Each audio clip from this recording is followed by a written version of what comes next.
మెయిన్‌గా పెళ్లి కోసం వచ్చినాం కాబట్టి పెళ్లయితే పూర్తి అయిపోయింది. ఆఫ్టర్ 45 డేస్ తర్వాత మళ్ళీ రిటర్న్ జమ్ముకైతే వెళ్ళిపోతున్నాం మేము. వచ్చేటప్పుడు ఎంత సంతోషంగా ఇంటికొస్తామో వెళ్ళేటప్పుడు అంత బాధ అనిపిస్తది.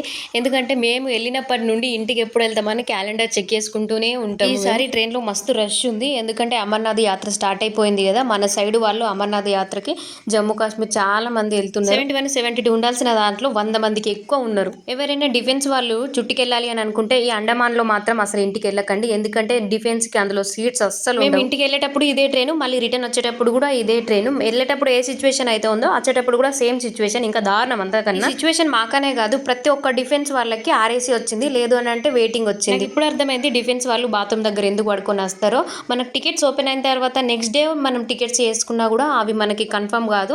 లాస్ట్ వరకు మనకి వెయిటింగ్ అనే చూపిస్తుంది, లాస్ట్ క్యాన్సిల్ అవుతుంది. ఇంకోసారి చుట్టికి వెళ్ళకపోయినా పర్లేదు కానీ అండమాన్కి మాత్రం వెళ్ళొద్దని ఫిక్స్ అయిపోయినాం మేము. ఫైనల్ గా మా కోటర్ అయితే వచ్చేసింది. See you for the next video. Okay bye అందరికి.